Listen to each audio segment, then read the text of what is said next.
There comes a moment in every human life when a burning desire rises within, a whisper that says you were not born for mediocrity, that you were placed on this earth with intention, with design, with purpose. And in that moment, most people look up to the heavens, hoping that God will drop the solution in their lap, that the dream will fall like rain without them lifting a finger. But this is where the great divide between the dreamers and the doers is born. The truth is simple, yet it strikes like thunder. God provides vision, but man must supply the action. You cannot sit idly waiting for blessings while refusing to move your feet. The Creator has already done his part by planting the seed of greatness in your mind, by showing you flashes of the future you could have, by giving you talents, energy, and opportunities. But what you do with those resources, that is your responsibility and yours alone. Think of a farmer who prays for harvest but never plants a seed. He can kneel from dawn to dusk. He can raise his arms to the sky, but without digging into the soil, without sowing, watering, and protecting the crop, nothing will grow. God may bless the soil, send the rain, shine the sun, but he will not push the farmer's hands into the dirt. The farmer must act, and his labor is the key that unlocks the miracle of growth. Your life is no different. God shows you the field, gives you fertile ground, but demands that you become the laborer of your own destiny. The vision that burns inside your heart is not an accident. It was placed there as a blueprint, a map to what could be. But a map is useless if you never pick it up, if you never start the journey. Too many people die with maps folded neatly in their pocket, their visions unrealized, their destinies buried with them. Why? Because they believed vision was enough. They believed having a dream was the same as achieving it. But vision without action is hallucination. God's plan is clear. He supplies the vision and you supply the motion.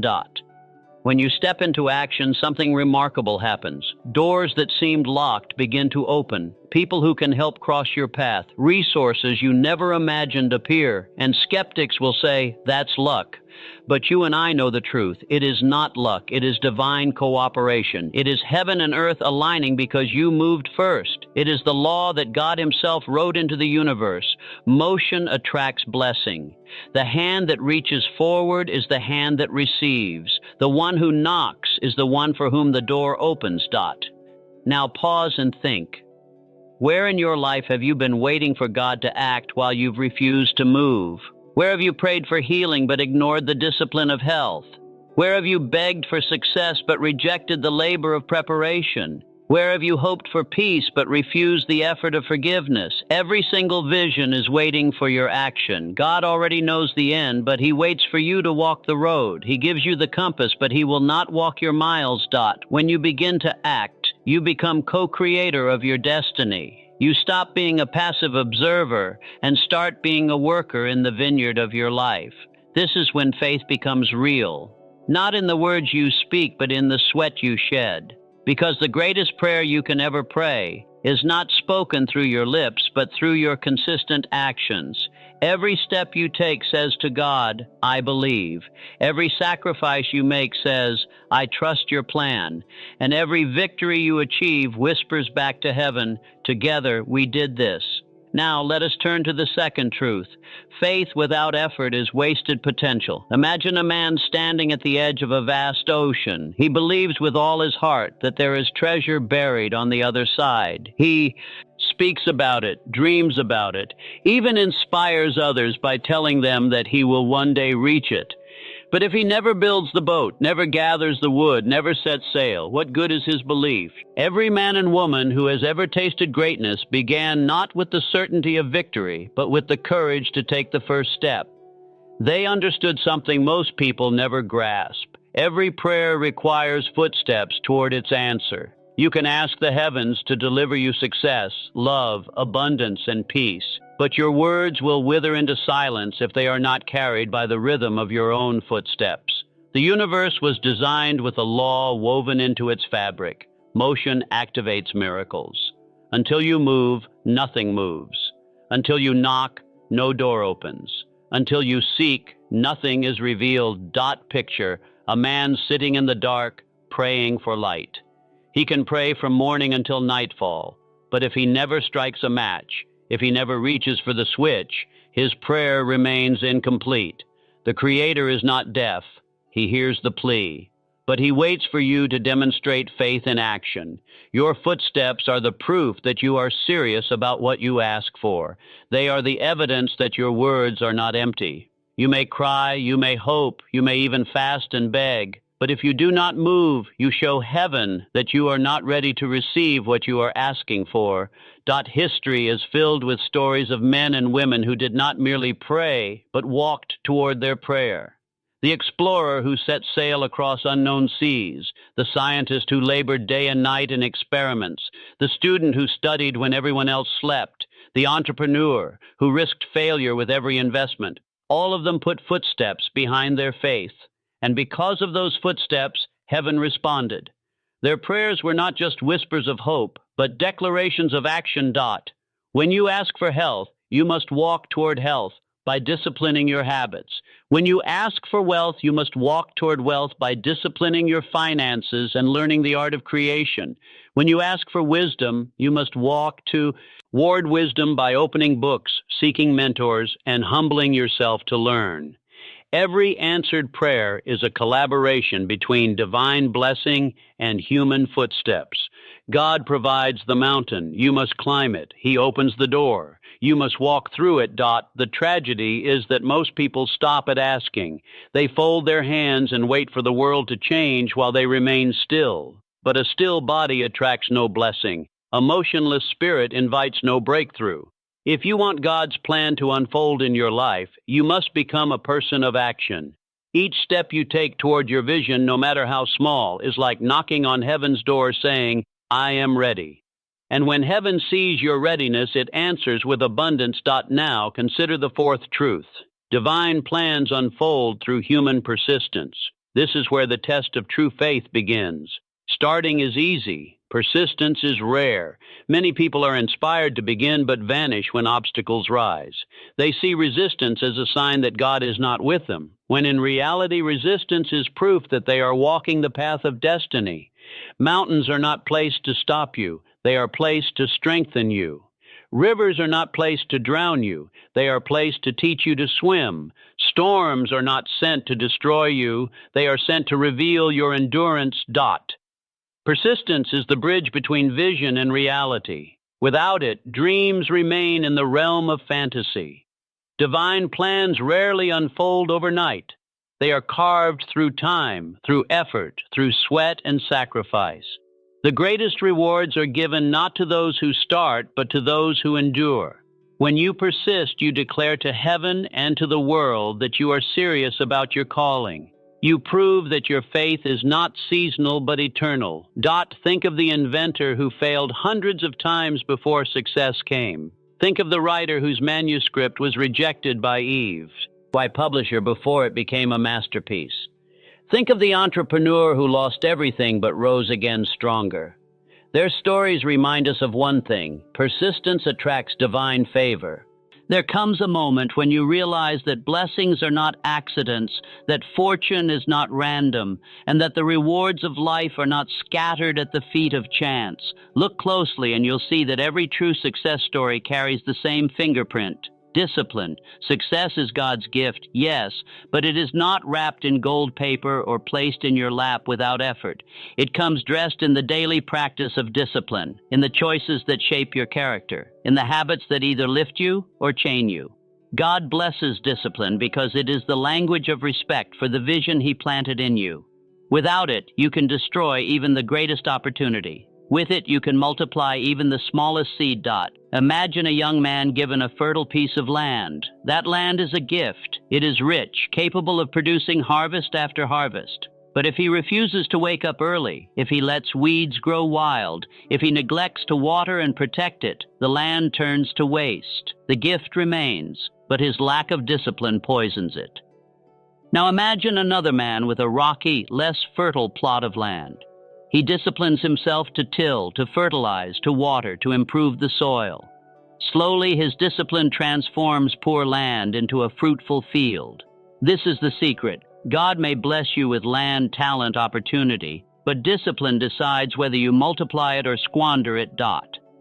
Discipline is not glamorous. It does not make headlines. It does not entertain. but it builds foundations. It is in the choice to rise early when the world sleeps, to save when others spend, to learn when others waste time, to keep going when others quit. Discipline is the invisible bridge between vision and victory. Without it, even the strongest desire collapses under the weight of temptation and distraction. With it, even ordinary men and women rise to extraordinary heights. The truth is this: God rewards discipline. Line because discipline honors his gift. When you show him that you can manage little, he trusts you with more. When you prove you can govern yourself, he entrusts you with greater influence. Success is not about luck, it is about stewardship. And stewardship is born in discipline. Ask yourself, are you disciplined in your words, your thoughts, your habits, your time?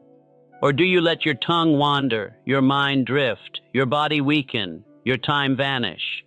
Every undisciplined moment is like leaking oil from the lamp of your destiny. Slowly, without realizing it, you run dry. But every act of discipline refills that lamp, allowing your light to burn brighter and longer. Discipline transforms talent into skill, knowledge into wisdom, and vision into reality. It is the proof to God and to yourself that you are serious about your calling. And remember, discipline is not punishment. It is the highest form of self-love, the commitment to protect your future from the laziness of your present. Success may be God's gift, but discipline is the wrapping you must provide. Now, comma. Let us turn to the sixth truth. Effort converts desire into destiny. Desire is the spark. It is the whisper inside you that says, I was made for more. But a spark, if left alone, dies in seconds. Only when you feed it with effort does it become a flame, and only with continued effort does it grow into a fire that shapes your destiny. Desire without effort is like a ship without sails. It has potential but no motion. Effort is what turns that potential into a journey. Everyone desires something. Some desire wealth, others health, others peace, love, or purpose. But look around you and you will see that desire alone produces nothing. Millions desire riches, but few achieve them. Millions desire happiness, but many remain in misery. Why? Because desire without effort is daydreaming. Effort is the builder that. It takes the invisible and makes it visible, the unseen dream and makes it flesh. When you commit to effort, you declare to life that you are not merely wishing, you are working. There is a hard truth that too many ignore until it is too late. God blesses labor, not laziness. We live in a world where many hope for reward without work, where people pray for harvest while their hands remain clean, where they dream of greatness while they rest in comfort. But the universe was not designed to honor laziness. Life is structured so that only the diligent, only the worker, only the one willing to sweat and sacrifice receives the blessing. Laziness is not a neutral choice. It is a thief. It steals time, it steals potential, it steals destiny. And no matter how strong your desire or how powerful your prayer, if your hands are idle, your life will remain empty. Think about the very first story of humanity written into the design of creation. A garden was given, fertile and beautiful, but it was not meant to be merely admired. It was meant to be cultivated. Work was the command from the beginning. Labor is not a curse, it is a blessing. It is the channel through which human beings participate in creation. When you labor, you are not merely moving your body, you are partnering with God to shape the world. That is why He blesses labor, because it honors the gifts He placed in you. Laziness, on the other hand, insults the Creator. To be lazy is to say, the gift you gave me is not worth using, the time you gave me is not worth protecting, the opportunities you gave me are not worth seizing. Laziness takes what was meant to grow and leaves it to rot. It takes what was meant to expand and lets it shrink. And slowly, laziness poisons the soul. A man may convince himself that he will start tomorrow, but tomorrow becomes a chain that never breaks. He may promise himself that one day he will act, but one day is the graveyard of every dream. God blesses labor because labor refines you. When you wake up early, push yourself, discipline yourself, and give your energy to your vision, you grow into the kind of person who can carry success without being destroyed by it. Work builds patience, resilience, and character. Without it, blessings would collapse under your weakness. Success without labor is dangerous. It makes you arrogant, it leaves you unprepared, it crushes you under responsibility you cannot bear. That is why shortcuts rarely last. Only labor produces lasting fruit. Look at nature. The ant works tirelessly, preparing in summer for the winter. The bee labors endlessly, building the hive. The river carves valleys through constant movement. The stars burn with eternal energy. Everywhere you look, creation itself honors labor. Why would you think you can escape the law written into the universe? The man who labors will always rise above the one who sleeps. But here lies the good news. Every ounce of labor is noticed. Every small effort, every late night, every early morning, every sacrifice is seen. God blesses labor not only with results, but with growth, wisdom, and favor. You may not see it immediately, but the blessing is accumulating. Work done in faith is never wasted. Now let us turn to the eighth truth. Opportunity is heaven's answer to preparation. Many people cry that they have no opportunities, but the question is not whether opportunities exist. The question is, are you prepared to recognize and seize them? Opportunity is everywhere, but it only appears to those who are ready. Without preparation, opportunity passes by unnoticed or unclaimed. Preparation is the soil. Opportunity is the seed.